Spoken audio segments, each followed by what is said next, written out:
दोस्तों नमस्कार, मैं निखिल गुप्ता। यूपी में प्राइमरी स्कूलों में शिक्षकों की डिजिटल अटेंडेंस का आदेश स्थगित हो गया है। कमेटी को 2 महीने में रिपोर्ट देनी है, लेकिन इसकी संभावना बहुत कम है कि रिपोर्ट पर सरकार कोई एक्शन लेगी। इसकी सबसे अहम वजह यह है कि बेसिक शिक्षा विभाग में शिक्षकों और शिक्षा मित्रों की मांगों को लेकर पहले भी 4 कमेटी गठित हुई, लेकिन आज तक ना तो उन कमेटियों की रिपोर्ट सार्वजनिक की गई, ना ही उन कमेटी की सिफारिशों को लागू किया गया।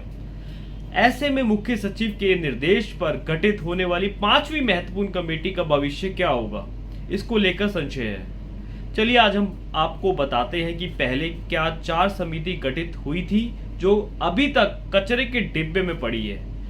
पहले नंबर पर शिक्षा मित्रों का मानदेय बढ़ाना, सिफारिश लागू नहीं।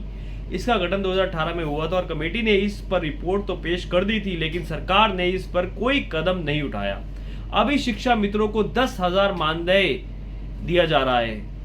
सेकंड, 9 महीने में नहीं आई समिति की रिपोर्ट। 2023 में शिक्षकों की मांगों और समस्याओं को हल करने के लिए कमेटी गठित की गई थी, जिसका जवाब 15 दिनों के भीतर देना था, किंतु शिक्षक दल के अध्यक्ष अनिल यादव का कहना है कि उस समिति की रिपोर्ट उन्हें आज तक नहीं मिली है।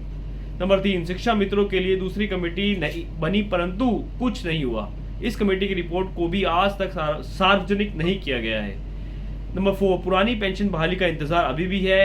6 साल से सिफारिश इंतजार ही हो रहा है, इसलिए इस डिजिटल अटेंडेंस लागू होने की संभावना ना के बराबर है। एक्सपर्ट्स कहते हैं कि इन 4 कमेटियों के हर्ष से अंदाजा लगाया जा सकता है कि डिजिटल अटेंडेंस का क्या होने वाला है। जब 6 लाख से ज्यादा शिक्षक और जनप्रतिनिधियों का दबाव हो तो सरकार इसे लागू करके रिस्क क्यों लेना चाहेगी। जानकार मानते हैं कि आगामी विधानसभा उपचुनाव और उसके बाद 2027 के विधानसभा चुनाव के मद्देनजर सरकार अब डिजिटल अटेंडेंस को लागू करने का जोखिम मोल नहीं लेगी। वह शिक्षकों को किसी तरह से नाराज नहीं करना चाहती। सपा कांग्रेस इसे शिक्षकों के उत्पीड़न से जोड़कर प्रचार कर रही है। भाजपा को डर है कि कहीं शिक्षक लामबंद होकर सपा कांग्रेस का सपोर्ट चुनावों में ना कर दे। शिक्षक पब्लिक ओपिनियन माने जाते हैं, चुनाव में उनकी महत्वपूर्ण भूमिका होती है। शिक्षक संघ के एक पदाधिकारी का कहना है कि शिक्षक डिजिटल अटेंडेंस को छोड़कर शेष कार्य ऑनलाइन करेंगे। विद्यार्थी उपस्थिति register, admission register, mid day meal register, निःशुल्क सामग्री वितरण रजिस्टर, स्टॉक रजिस्टर, आय व्यय एवं चेक इशू रजिस्टर, बैठक रजिस्टर, निरीक्षण रजिस्टर, पत्र व्यवहार रजिस्टर, बाल गणना रजिस्टर और पुस्तकालय एवं खेलकूद रजिस्टर ऑनलाइन ही मेंटेन किया जाएगा। यह हम आपको बता दें, यूपी सरकार को 8 दिनों में ही शिक्षक और शिक्षा मित्रों के आगे यू टर्न लेना पड़ा। डिजिटल अटेंडेंस और अगले आदेश तक टाल दिया गया है। मुख्य सचिव मनोज सिंह की अध्यक्षता में एक कमेटी बनाई है जो 2 महीने में जांच रिपोर्ट सरकार को सौंपेगी। इसके बाद सरकार इस पर फैसला लेगी।